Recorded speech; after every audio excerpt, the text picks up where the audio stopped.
good so far. Just woke up not too long ago. Yeah, it's still earlier in Hawaii, right? Hmm. That's cool. I have a trip planned for there for the end of August, so that's exciting. Ooh, nice. Very cool. Which island are you going to? I think we're going to like the main island. We haven't like worked out all of the details yet. If I'm right, there's like Hmm. a main Hawaii island, right? Is that right? So there's Honolulu, which is on Oahu, and then there's Hawaii Island, which is the big island, and then Yeah. there's Maui and Kauai and other ones in the I middle. think I think we're doing the Big Island. I think we're going to be in actual Hawaii, so it'll be a lot of fun. Nice. That's awesome. Okay, so let's just start with what has been your role in Catalyst development. So Brian called me, I want to say last summer, and asked if I would be interested in helping out with this project that had to do with music and wellness. And I was like, that's awesome. Those are my two biggest passions in life. So let's do it. Um, I just kind of sat back and watched because the planning of things is not really like my strong suit, like the big picture. I really like to get into the little details about how things are going to happen. So later on in the process, I kind of started to have a little more input about maybe marketing and getting some interns on board and getting people to help in a really effective way for where we were as a project right now instead of like focusing on the big picture, which was very far away. Mm-hmm. So you said that your two biggest things are music and wellness. So like, what has been your experience with like holistic healing and wellness and things like that? Yeah, so I have been a musician most of my life. I've been a singer songwriter, and that has been healing in its own right. Just writing songs and playing music and just singing outright is very healing, like to the body and to the soul as well. But I also have gotten into Reiki. I have a second degree Reiki certification, which is energy healing. And I use that a lot on myself. I have helped other people in the past, but it just kind of gives me a deeper tuning in to the energies of things and people. And it's been really a gift to be able to see and feel um, other people's energies and how things are flowing, so I can kind of pinpoint what needs to flow a little more easily and things. So even if I'm not like actually giving energy healing to someone's body, I can often feel the point that is not flowing, which is what I do in my vocal lessons too. I hear somebody sing and I can usually pinpoint one or two things that are just not flowing for them. So that's my whole kind of outlook on life. Just be aware and observe and see where the energies are not flowing and flowing. Right. That's a big part of being, a musician too. Like everything's about your energy, and it's always things that there's blockages where, like writer's block and things like that, where Mm-hmm. musicians are so creative and things get stuck because of that. So, Yeah, exactly. And we have a lot of knowledge to back up on, like music theory wise and stuff, but if you don't know something or if you're playing with somebody that's like a lot better than you, then sometimes things can, you know, stop that flow in some points, but it's all just communication. So we find the flow whether we're talking in person with words or with music. It's all the same. for sure. So how has music for you, like, how is that incorporated into your journey of like growth and healing? And, like, how did you find, was music and wellness always like a thing for you that went together? Or was it like music led you to wellness? Or can you talk on that? Yeah. I mean, I have done music since I was a kid. Like I took piano lessons and guitar, and luckily my first guitar teacher told me to go write songs, and I was like shocked. I was like, wait a second, I only know five chords. What are you talking about? This is too much for me. But I'm so glad that she did that because it really showed me what music can be. It's not just scales on the piano, which, is why I quit piano lessons because I didn't ever want to practice because it was not exciting. But it showed me that I could create a whole feeling, based on what was in my head and what I was feeling. So that was really healing.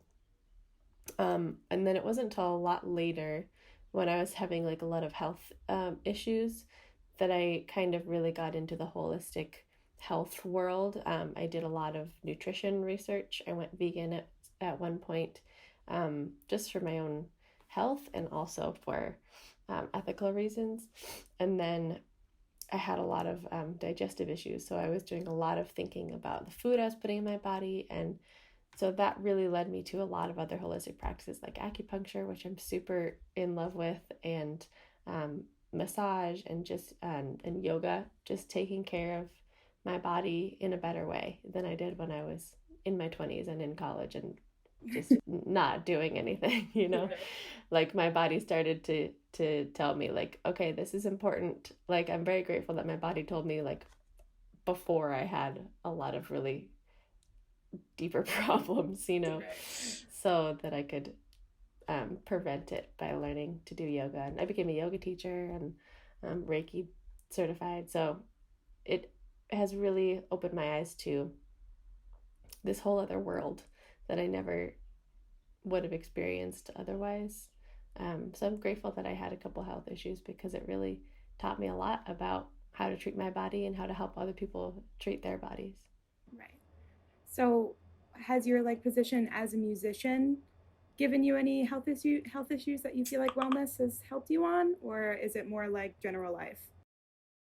It's mostly general life, but for sure, I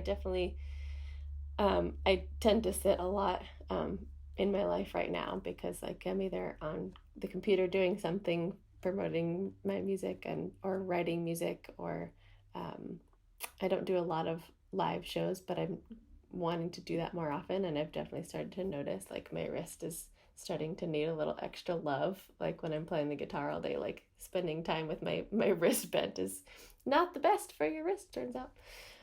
So I'm having to do a lot more acupuncture and massage more often than I used to when I was younger, because of that. But mostly it's just life. I'm a very anxious person. I have a lot of anxiety, so that's a lot of where my um, wellness needs come from. Like I think the digestive issues I had were really related to anxiety, and music really helps with that. You know, when I am anxious about something, I can either like write a song or like turn on somebody else's music, and that's helpful. So it's all related, but not necessarily the fact that being a musician has led to repetitive injuries like other people because I'm not like a crazy, you know, person that practices 8 hours a day like some other musicians. Right. Um, that's interesting. Yeah, that's. I feel like I'm at a point in my life too where I'm graduating and I'm like a 20 something who just went through college. So my body is not at like its healthiest right now. So I'm definitely gonna. I like seeing your perspective. I feel like I'm gonna take this into my life now and move forward and like take care of my body a little bit better than I did in college for sure. Yeah, I mean, there's a change happens when you are changing your lifestyle. Like all of a sudden, you're not like going out as much, and you're like, oh, okay, what am I going to do with all this time? Oh, I need to like sleep more, Yeah, get some you rest. know? Yeah, give myself a little massage every now and then. So, as a musician, what do you do to stay inspired? I try and take classes. As a songwriter, I've been doing like little challenges. So like I'm in a couple of Facebook groups with other people who like give you prompts every now and then, like, hey, write a song about this, you know, thing. Use these 4 words, and that's been really helpful. Um, I also just, you know, every once in a while I'll be walking somewhere or about to go to sleep and like a phrase comes into my head about something I've been thinking about, and so I write that down and keep it in a little note for later, like things to write a song about. Um it's just, you know, little everyday life observances that you get used to seeing in a different way when you're a songwriter. I'm like always thinking about what the next song is going to be. So I'm always observing things from that perspective, Right. which is kind of a weird way to look at the world, I think. But that's kind of how I've always done it. I always like taking my own experiences and putting them either on their head or through a different filter and Mm-hmm. into a song. Yeah, I agree. written little songs here and there just for fun, and it's the same thing that I'm just like randomly like standing on the boardwalk or something, and I'm like, that would be a cool song, and I have to write it down in my notes. Exactly. Yeah, Yeah. You don't want to let that inspiration inspiration go. strikes at weird times for sure. Yeah. It's like taking a picture, but with more feeling attached. Mm-hmm. I love that. So you have songs that you wrote at some time in your life and you go back and listen to it if you recorded it, hopefully, and you just get all those feelings back. Yeah, sometimes could be a little bit cringe, but sometimes it's good. Totally. And yeah, Agree. collaboration too, like what you said in the beginning, that's a big part of Catalyst too, like bringing people together, musicians to collaborate while they're going through the wellness process. So definitely I think that's important to fuel inspiration too, just like working with your peers and things like that. Absolutely. Yeah. Sure. Collaboration is so important in every aspect of life. I know you touched on things that you do for your own wellness. You said you're really into acupuncture right now. How do you like? How often do you take time for yourself? And acupuncture, could you like talk about acupuncture a little bit? Sure. I mean, I don't know a lot of the science behind it. I just know that I love how I feel afterwards. I've been getting it for, I don't know, a long time, ever since I had my first bout of digestive issues. Um, my acupuncturist gave me some like herbs to take, and just every time I would get acupuncture, just lying on the table with needles sitting in your body that don't hurt. By the way, if anybody hasn't tried acupuncture, it hurts for like a split second when they go in, but then it's easy. And you just kind of go into this like, it's not really a sleep, but it's almost. And it's so relaxing. And then when you get off the table, when the needles come out, you just feel like all of your atoms like chilled out, you know? It's like everything was going a little chaotic. And then afterwards, it's like, you know, like a snow globe that settles. That's how it Mm-hmm. feels to me.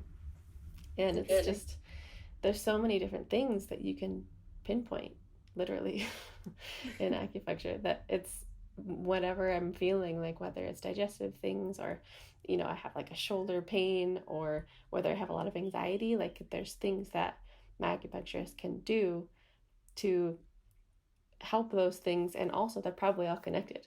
you know I don't know about all the meridians and all the where all the points are and what's connected to what, but I know that like when she treats my anxiety, my digestion feels better and vice versa, and it's all related, which is the most amazing part about non-Western medicine, I think, is I appreciate Western medicine for what it does, but you kind of need a little bit of both, in my Mm-hmm. opinion. It's good to do things on both sides of that Right. divide. I don't know why there's even a divide in our Yeah, culture, there but shouldn't be really. Should all be yeah, working hand in hand for sure. exactly. So how often do you find time to do that for yourself? I know you're busy with your vocal lessons and everything that you do. So how do you Yeah, work I out time? I try and get acupuncture once a month, and I've been really on top of scheduling it. So like every time I get acupuncture, I schedule it for a month out, so I don't have excuses to be too busy to do it. It's already scheduled, so I do it. I also have been seeing a chiropractor once a month, which has been really wonderful. I never saw a chiropractor until a couple years ago, and that's huge. Like I don't know if it's a like me thing. I just didn't feel like I knew what was going on enough to try it. But once I tried it, I was like, oh my God, why haven't I been doing this my whole life? Mm-hmm. So Yeah. that kind of stuff, I like, it's the things that I didn't think I had a budget for that really make the biggest difference. Like, I made a point to budget for them, and like maybe don't go to coffee as often, in Yeah. order to do those things that I know make my body feel better.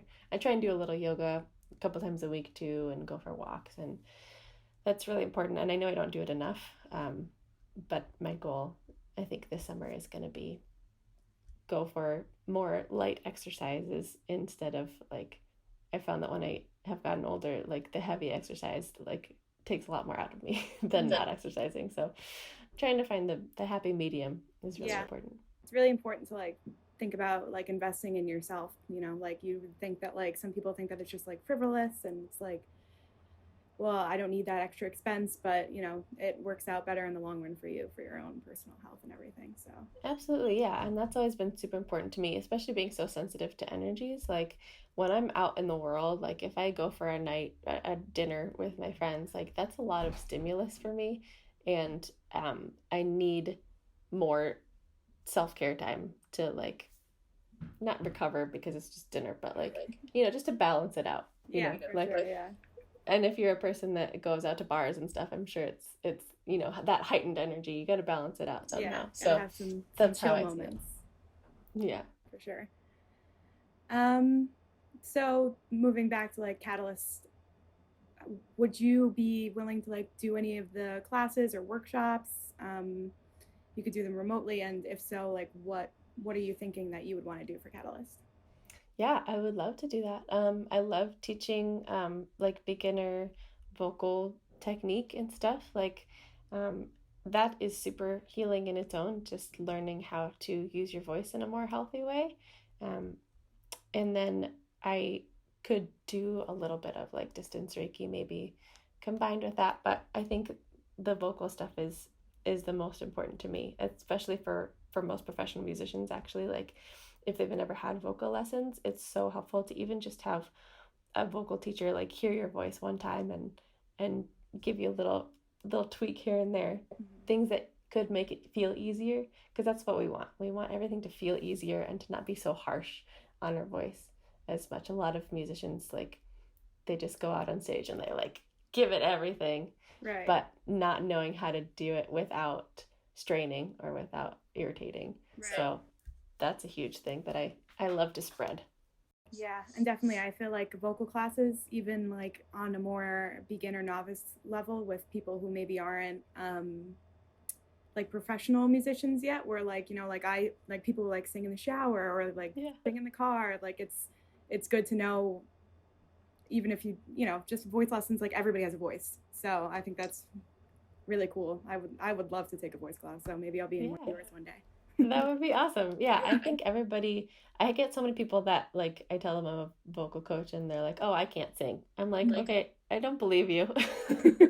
Because you have a voice and you're speaking, so you could probably sing. Yeah. So it just depends on like what you've been told your whole life, creating a counteracting that voice, the choir teacher that was like, "Oh no, you can't sing. Go over here and sing quietly." Mm-hmm. Those things that we've been told that lead to being told that to thinking and telling yourself that you can't sing. You just haven't had anybody guide you through the awareness of what it means to actually sing in a healthy way. So Yeah, I for want to sure. do that for more people.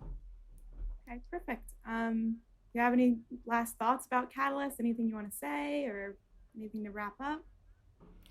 I'm just really excited to see where it goes and to see Catalyst and our community touch more people. And I really hope that this becomes a big thing in the musician world, like taking care of ourselves and our bodies, and um, just having a little more presence and awareness in general. And I think that these classes and eventually like retreats and the center, which is the big goal for Catalyst, is going to be so healing for so many musicians and artists, and really kind of an important symbiosis for like musicians and wellness professionals and just everybody in general, to see those two worlds kind of come together.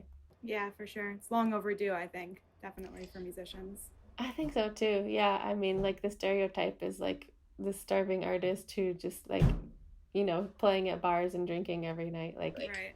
it's not necessary. Some No, people yeah. do that and they thrive, and I love that. But also, like we were talking about, it's preventing bigger problems in the future.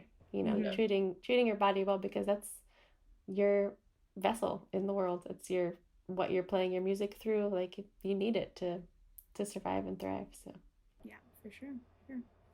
Well, I think that's all of the points that we had to make. So I think it went really awesome. well. Yay! Thanks, Emma. No problem. Thank you so much for talking to me.